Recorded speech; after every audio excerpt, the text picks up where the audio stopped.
ఎంత జాగ్రత్తగా అడుగులు వేసినా రాజకీయం పరంగా విమర్శలు ఎలాంటి నాయకుడికైనా తప్పవు. ప్రస్తుతం పవన్ కళ్యాణ్ అలాంటి పరిస్థితినే ఎదుర్కొంటున్నారు. 15 ఏళ్ల పాటు చంద్రబాబే సీఎంగా ఉండాలంటూ ఆయన ఇరు పార్టీల క్యాడర్ని సంతృప్తిపరిచే మాటలు మాట్లాడుతూ ఉండగా, ఆయన అనుచరులు మాత్రం నోటిదూలతో పవన్ కళ్యాణ్కు లేనిపోని తలనొప్పి తెచ్చిపెడుతున్నారు. అందుకు బెస్ట్ ఉదాహరణ ఆయన సోదరుడు నాగబాబు గారే. నాగబాబుకి అసలు ఫిల్టర్ ఉండదు. మనసులో ఏదుంటే అది మాట్లాడేస్తూ ఉంటాడు. గతంలో ఆయన తన అన్నయ్య చిరంజీవి గురించి గొప్పగా మాట్లాడుతూ పవన్ కళ్యాణ్పై, ఆయన అభిమానులపై నోరు జారిన సందర్భాలున్నాయి. మెగా అభిమానుల మధ్య పెద్ద అంతర్గత పోరుకి దారితీశాయి ఆ వ్యాఖ్యలు. ఇప్పుడు నాగబాబు చేసిన వ్యాఖ్యలు టీడీపీ జనసేన సోషల్ మీడియా ఐక్యతని దెబ్బతీసింది. జనసేన పార్టీ ఆవిర్భావం రోజున టీడీపీ పార్టీ అభిమానులు ఎంతో సంతోషంతో పవన్ కళ్యాణ్కి, జనసైనికులకు సోషల్ మీడియా ద్వారా శుభాకాంక్షలు తెలియచేశారు. సాయంత్రం వరకు వాతావరణం చాలా ప్రశాంతంగా ఉంది. ఎప్పుడైతే ఆవిర్భావ సభ మొదలైందో అప్పటి నుండే ప్రారంభమైంది టీడీపీ జనసేన అభిమానుల మధ్య గొడవలు.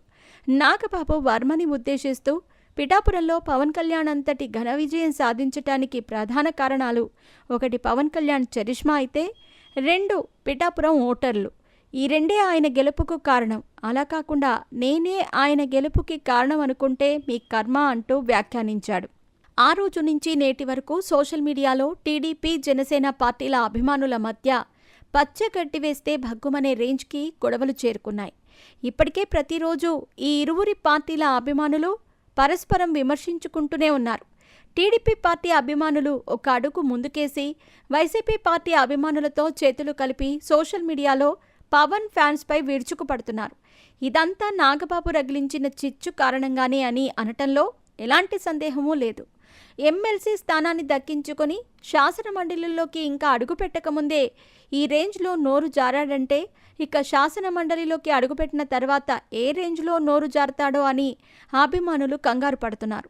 మరోపక్క పవన్ కళ్యాణ్ని కూడా అభిమానులు సెన్సిటివ్ అంశాల గురించి మాట్లాడటం మానేస్తే బెటర్. రోజు రోజుకి ట్రోలింగ్స్ ఎక్కువైపోతున్నాయి, భరించలేకపోతున్నాము అంటూ కామెంట్స్ చేస్తున్నారు. టీడీపీ అనుకూల మీడియా కూడా ఇప్పుడు వైసీపీ పార్టీ కంటే ఎక్కువగా జనసేన పార్టీని టార్గెట్ చేస్తూ ఉండటం గమనార్హం.